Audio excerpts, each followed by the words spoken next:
Sylvie Colombani, bonjour. Bonjour Pascal. Comment souhaites-tu te présenter? Alors tout d'abord, merci pour cet entretien, Pascal. Je trouve ça assez intéressant comme démarche. Et alors moi, voilà, je suis Sylvie Colombani-Claudel, je suis médecin anesthésiste, réanimatrice à l'Institut Bergonié, dans un centre anticancéreux à Bordeaux que tu connais bien puisque tu y as fait quelques passages depuis plus de 20 ans maintenant. Et j'ai été formée à l'hypnose en 2004 par Jean-Marc Benayem et François Roustan à l'époque, premier DU de France. Et depuis, je n'ai cessé de développer l'outil hypnotique au sein de notre bloc opératoire. Donc actuellement, nous réalisons des chirurgies sous hypnose euh, à l'Institut Bergonié, à la façon de Marie-Elisabeth Fémonville, qui a été un grand exemple pour nous. En parallèle, je coordonne le DIU d'hypnose clinique et thérapeutique à Bordeaux. Et je suis présidente de l'association Hypnose 33, École bordelaise ericksonienne, qui a organisé donc cette année, il y a un mois et demi, le 13e forum de la CFHTB. D'accord. Non, ça veut dire que tu es en plein dans l'hypnose, tu travailles dedans, tu fais de la recherche pour l'hypnose et tu communiques. Voilà. Quand on te parle comme ça, quand tu me parles évidemment de Bordeaux, ben, j'ai grandi à Bordeaux, c'est pour ça que j'ai fait mes études de médecine à Bordeaux et j'ai effectivement passé quelques heures et quelques jours à travailler à Bergonié, à l'Institut Bergonié. Moi, quand je pense à ça, ça me fait penser à des rencontres, à des regards, à des patients et puis à des personnes qui nous ont marqués.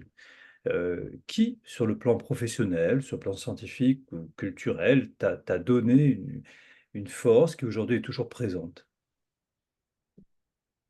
Alors, je vais parler de quelqu'un qui m'a donné cette force quand je suis arrivée à Bordeaux en tant qu'interne. En fait, moi, j'ai fait le chemin inverse de toi, Pascal, puisque j'ai fait tout mon externat à Marseille. Et puis, je suis venue à Bordeaux pour faire ma spécialité d'anesthésie-réanimation.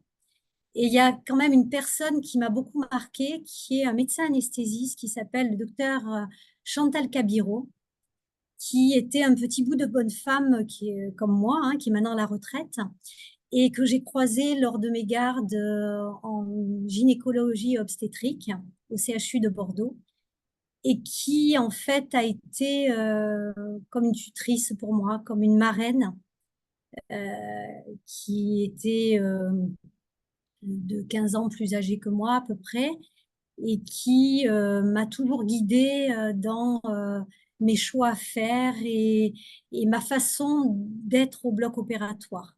Et je pense que inconsciemment, elle m'a dirigée vers la pratique de l'hypnose.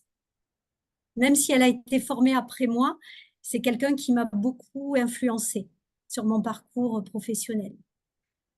D'accord. Donc, ce que tu nous dis, c'est qu'elle t'a soutenu, elle t'a encouragé Mm, et elle t'a mm, accompagné. mm, C'est ça. exactement. Dans l'hypnose, tu nous parles tout à l'heure de Jean-Marc Benayev, François Roustan, j'ai été formé au même endroit. Donc, c'est bien. Ça veut dire qu'on sait ce dont on parle. Et Mm, on sait aussi que ce sont des endroits, c'est un endroit où on nous donne vraiment la grande liberté d'être au contact de l'autre. On n'est pas dans un mm, protocole, on est dans une présence, on est bien d'accord. tout à fait. Ça change beaucoup de choses pour la suite, je crois. Et donc du coup, aujourd'hui, quand tu penses à ça, est-ce que tu as à l'esprit l'image d'un patient, d'une patiente, ou une expérience que tu as vécue et qui a été pour toi un moment où tu t'es dit, bon voilà, là je suis dedans, c'est ça qui me parle. Est-ce que ça, tu l'as ressenti avec l'hypnose? Oui, avec certains patients, alors, euh, moi j'ai démarré mon activité en hypnose avec des patients au bloc opératoire, comme je disais tout à l'heure. Je ne l'ai pas précisé en introduction, mais actuellement, depuis 2015, je pratique l'hypnose avec des patients douloureux chroniques. Alors, ce n'est pas forcément des patients qui sont atteints de cancer, mais ça peut être des pathologies chroniques, hein, euh, qui ont notamment des patients douloureux chroniques que je suis en hypnose. Et j'ai le souvenir d'un patient au début de mon activité qui au bout de la deuxième séance, je l'avais présenté d'ailleurs au congrès de Luxembourg, ça fait partie des résultats assez phénoménaux de l'hypnose, qui avait 56 ans à l'époque, qui marchait comme un vieillard en raison de sa myasthénie, qui était vraiment très, très handicapante, et qui, au bout de 2 séances, s'est remis à marcher 20 kilomètres par jour. Et qui allait de surcroît le week-end danser sur le dance floor toute la nuit, sans difficulté, sans douleur. Donc, c'est vrai que ce patient, c'est quelqu'un qui m'a vraiment beaucoup marqué. Parce que, on le sait bien, en douleur chronique, on a quand même des résultats actuellement qui sont très disparates. On n'est jamais sûr d'avoir de très bons résultats avec ces patients douloureux chroniques dans ce que l'on propose. Et donc, ce patient fait partie des gens qui vraiment ont eu un bénéfice assez extraordinaire des séances d'hypnose. Ça a transformé sa vie. Alors, ça a transformé sa vie. Toi, ça t'a donné envie de continuer, ça t'a surprise. Euh, Ça m'a confortée dans ce que je faisais, en fait. Vraiment, ça m'a confortée dans ma pratique. Ça t'a conforté, mais tu as quand même été surprise par la place que ça pouvait prendre, par le contraste que tu voyais entre ce patient 2 jours avant et puis après 2 séances.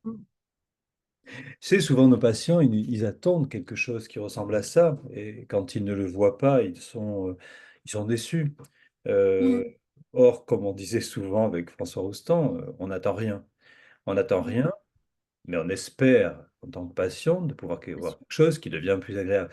Moi, je dirais que ton histoire, ce qui est intéressant dedans, c'est de montrer que tout peut arriver à Mm, partir du moment où on pense qu'il faut faire quelque chose, qu'un patient est partant et que le soignant l'accompagne, comme a fait avec toi le docteur Kabirou, qui t'a accompagné. C'est vraiment ça. On n'attend pas exactement. un résultat, mais on est avec le patient. C'est propre à d'autres disciplines, mais c'est vrai que dans l'hypnose, c'est très très vrai. Finalement, est-ce que tu pourrais dire, en réfléchissant à ce patient, qu'il y a eu quelque chose qui t'a échappé, qui est peut-être même en dehors de rapport hypnotique? Qu'est-ce qui, d'après toi, aujourd'hui, peut expliquer ce changement complet? Euh, je crois que c'est cette alliance thérapeutique qu'on avait créée qui était vraiment très, très forte, euh, qui a permis effectivement d'avoir de tels résultats. C'est-à-dire que sans cette alliance thérapeutique, je pense que quel que soit ce que j'aurais proposé à l'époque pour ce patient, ben, je pense qu'il ne se serait pas passé grand-chose.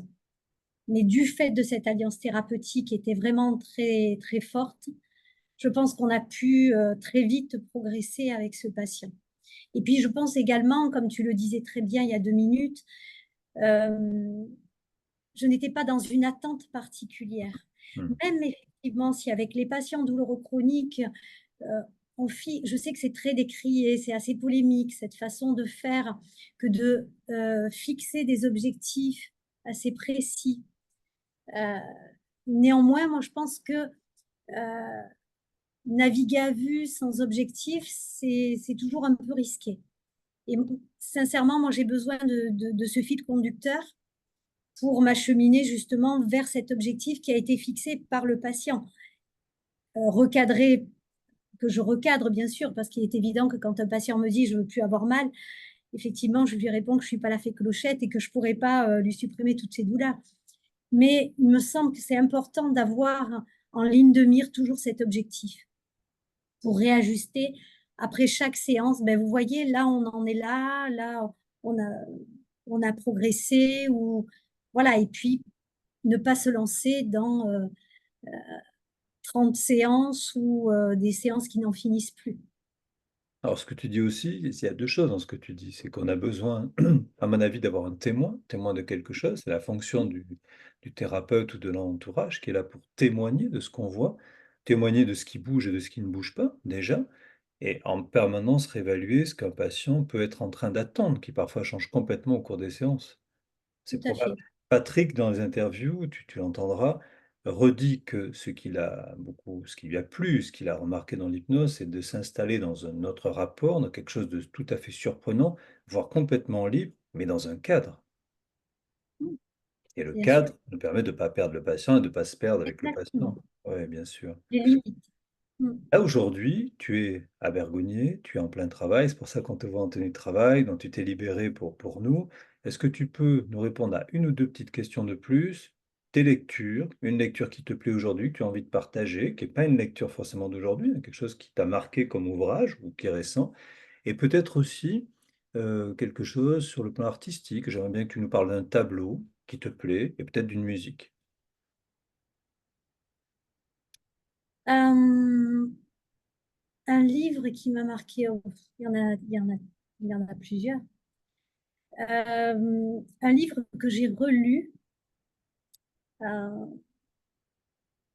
relu il y a 3 ans, L'amant de Marguerite Duras, qui est pour moi un livre complètement hypnotique, que je trouve, assez incroyable. Moi, j'ai été complètement retransportée. Alors, je l'avais lu, bien sûr, adolescente, et il m'avait déjà marqué, mais le relire après plusieurs années, c'est encore, il n'a pas eu la même résonance, en fait. Et moi, vraiment, cette relecture m'a permis de m'imprégner complètement de ce livre et j'ai été complètement transportée dans ce livre. Donc tu l'as lu avec un regard différent et tu l'as Mmh, lu avec un contexte différent. exactement. D'accord. Ce fameux contexte qu'on a en hypnose et Ah oui. qui est si important puisqu'on joue là-dessus, hein. Mmh. D'accord. Et ton titre? Est-ce que tu penses à un titre ou à un auteur? Un un auteur, littéraire ou Non, tu musical, non, musical. musical? Alors c'est, oh j'ai mmh,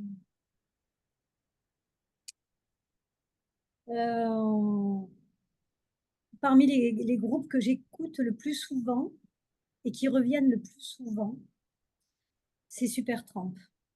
D'accord, Voilà. d'accord.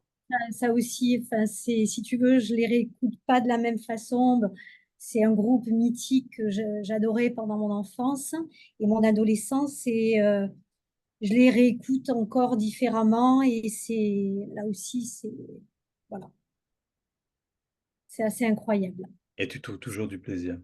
Je trouve toujours du plaisir, ça ne vieillit pas, c'est toujours d'actualité et mes 3 filles réécoutent, Supertramp, donc je me dis que finalement, c'est pas si vieux que ça. C'est ça. Tu sais, j'ai été amené à voir il y a quelques jours un concert de Zao de Sagazan. Oui. Tous les âges étaient là, hein. Tu avais des Mmh. jeunes filles, très jeunes, tu avais des mamans, tu avais des grands-parents, c'était tout à fait étonnant, plein de vie, c'est sympa. Je pense qu'on est vraiment dans quelque chose de très, très vivant, ça fait penser à ce que tu dis. Mmh. Est-ce que tu penses C'est à ça, un tableau pour terminer? Ou un peintre que tu aimes bien? tableau. Un tableau. Mmh mh.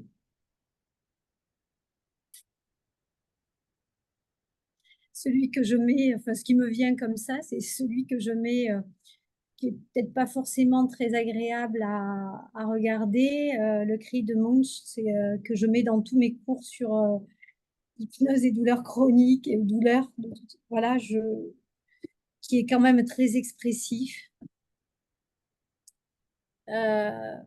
Voilà, que je mettrai pas, devant mes yeux pour m'endormir le soir, mais voilà, qui est quand même, Ouais, que tu trouves beau, en fait. je trouve Ah, très ouais, très beau. Mmh. ouais. Même dans la douleur qu'il exprime, je le trouve magnifique. Mmh. Sylvie, merci. Merci à toi, Pascal. Bonnes vacances. On se retrouvera en 2025 pour une conférence avec d'autres personnes. Vous serez conférencier pour parler du cancer et pour parler de la richesse que l'hypnose peut nous amener. On aura un parrain pour toutes ces conférences, ça sera Antoine Bioy. Mes conférences sont axées sur le mot pouvoir pour montrer que l'hypnose n'a pas de pouvoir, mais qu'on va pouvoir rendre possible beaucoup de choses. C'est en ce sens que je t'inviterai. D'accord? OK, À très super. bientôt et merci à toi. Merci beaucoup. À bientôt.